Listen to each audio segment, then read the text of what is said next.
Hi అండి, నేను ఈరోజు దోసకాయ ఆవకాయ పెట్టబోతున్నానండి. దానికి కావాల్సిన పదార్థాలు: దోసకాయలు ముక్కలు, ఇందులో ముక్కల సైజు. ఇంట్లో కొంచెం పెద్దగా కూడా చేసుకోవాలిగా, పెద్దగా కూడా చేసుకోవచ్చు. పొట్టు తీయక్కర్లేదండి. దీనికి తొక్క అస్సలు తీయక్కర్లేదు, పొట్టు అస్సలు తీయక్కర్లేదండి. కాకపోతే మేము మామూలుగా అలవాటుగా తీసేసామంతే. ఆవు పొడి మనం ఈ ముక్కలను బట్టి అన్నమాట. ముక్కలను బట్టి ఒక కప్పు ముక్కలు ఉన్నాయండి. ఇక్కడ ఒక కప్పు ముక్కలు ఉంటే కప్పు కొంచెం తక్కువ ఆవు పొడి తీసుకున్నాండి. ఆవు పొడి కన్నా కొంచెం తక్కువ కారప్పొడి అండి. కారప్పొడి కన్నా తక్కువ ఉప్పు వేయాలండి. ఎందుకంటే ఉప్పు ఎక్కువైంది అనుకోండి కషాయం అయిపోతుంది. అదే మనం కొంచెం తగ్గించి వేసామని కావాలంటే కలుపుకోవచ్చు. తీరేం కానీ కలుపుకోవచ్చు కదండి. అందుకని పసుపు, మెంతులు, ఇంగువ, ఆయిల్ కామన్ అంతే. దీనికి కావాల్సిన పదార్థాలు ఇవేనండి. దాకా అన్నీ రెడీ చేసి పెట్టుకున్నాం కదండి. దాంట్లో కొద్దిగా పోపు వేసి మనం ఆవకాయ కలిపేసుకోవచ్చు అండి. ఆవాలు, నూనె కాగింది కదండి.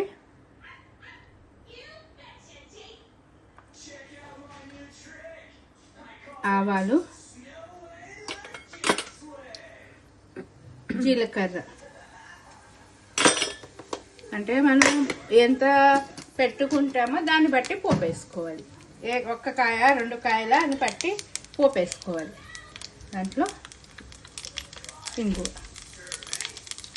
వేసుకోవాలి. ముందుగా పోపు వేసుకున్నాం అనుకోండి, మనం కలిపే లోపల ఈ నూనె చల్లారుతుంది. నూనె చల్లారాక పొయ్యాలండి. మేము గమ్మని చెక్కు తీసాం. మీరు చెక్కు తీయకపోయినా బాగానే ఉంటుందండి. చెక్కు తీయరండి, అసలు ఆవకాయకి చెక్కు తీయరు. అదే పచ్చడికి అయితే మనం చెప్పాను కదండి, పచ్చడికి అయితే చెక్కు తీయాలి, ఆవకాయ అయితే చెక్కు తీయక్కర్లేదు. ఇందులో దీనికి సరిపడా ఎక్కువ కంటే ఎక్కువ వేసుకోవచ్చు. నేను ఇందులో ఎక్కువ వేయట్లేదండి, కొంచెమే కదా మెంతే. అందుకని ఒక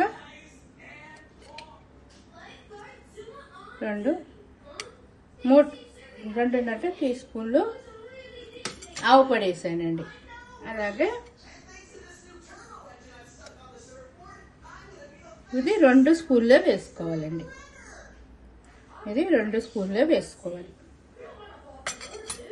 ఇది షార్ట్ ఏంటంటే ఇప్పుడు ఇది 1 స్పూన్ ఫుల్ వేసుకోండి. అంటే సరిపోతుందండి. ఒకవేళ కలిపి సరిపోతే ఎక్కువైతే తీయలేము కదండి, తక్కువైతే మళ్ళీ కలుపుకోవచ్చు. ఇప్పుడు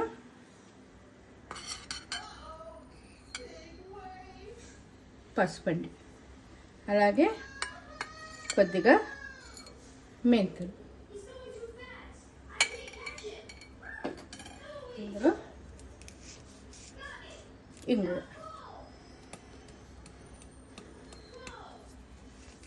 ఇప్పుడు ఇవన్నీ బాగా కలుపుకోవాలి.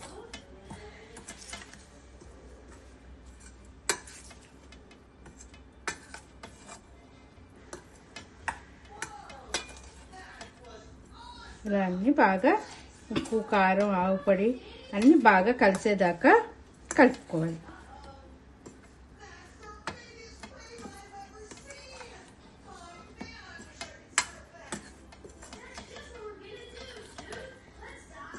ఇంకా చూడండి, అన్నీ కలిసిపోయాయి కదండి. ముక్కలంతా అన్నీ పొడి ముక్కలు అన్నీ కలిసిపోయాయి. మనకి ముక్కలు తక్కువ, పొడి ఎక్కువ కావాలి అనుకుంటే ఇంకొన్ని అలాగే కొలతలు వేసుకోవాలండి. మాకు ఇందులో పొడి తక్కువ ఉంది. ఇప్పుడు మళ్ళీ ఇంకో స్పూను వేసుకోవచ్చు. పొడి తక్కువ అనుకుంటే వేసుకోవచ్చు. ఇవ్వండి, ఇది కలిపిన తర్వాత కొద్దిగా మనం మొత్తం బాగా కలవడానికి కొద్దిగా నూనె పోయాలండి. ఇలా ఆయిల్ పోసాక మనం మంచిగా మళ్ళా ఒకసారి కలపాలి. ముక్కలన్నీ తడవాలన్నమాట అండి. ఇది మనకి ఊట వస్తుంది, మామిడికాయలాగే ఇది కూడా ఊట వస్తుంది ఇందులో. అందుకని ముందు కొంచెం పోసుకోవాలి. మనం ఇందాక పోపు వేసుకున్నాం కదండి, ఆవాలు, జీలకర్ర, ఇంగువ అన్నీ ఆయిల్ పోపు వేసాం కదా, అది చల్లారాక ఇందులో వేసి కలిపేసుకోవాలి. అంతే, ఆవకాయ రెడీ. టమాటో, మామిడికాయలు దొరకవు కదండి, కాబట్టి ఇలా దోసకాయ అయితే ఎప్పుడు దొరుకుతుంది. అందుకని మనకి ఆవకాయ కావాలనిపించినప్పుడు, తినాలనిపించినప్పుడు ఇలా సింపుల్ ఆఫీసులకు వెళ్ళే వాళ్ళైనా ఇంట్లో ఉన్న ఎవరికైనా సరే సింపుల్గా అయిపోతుందండి. చూసారు కదా ఎంత సింపుల్గా అయిపోయింది. అది దీనికి కష్టం ఏమీ ఉండదు.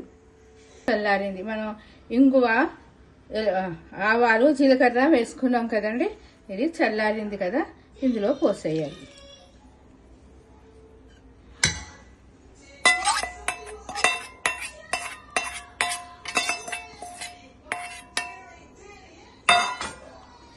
ఒకసారి పోపు మళ్ళా కలిపేసుకోండి. ఇది అన్నంలోకి బాగుంటుంది, చపాతీలోకి బాగుంటుంది, పూరి అండ్ ఇడ్లీ, దోశ అని దేనికైనా బాగుంటుంది. అంతేండి. పొద్దున్న తిన్నారంటే ఇంకా ఇవన్నీ ఊరి ముక్కకి కారం, ఉప్పు అన్నీ పడతాయి కదా. హాఫ్ డే అయినా దాన్ని ఊరనియ్యాలి. అప్పుడు ఆవ, కారం, ఉప్పు, పులుపు అన్నీ కలుస్తాయి. అప్పుడు చాలా బాగుంటుంది. ఈ వీడియో చివరి వరకు చూడండి, లైక్ చేయండి. Thank you.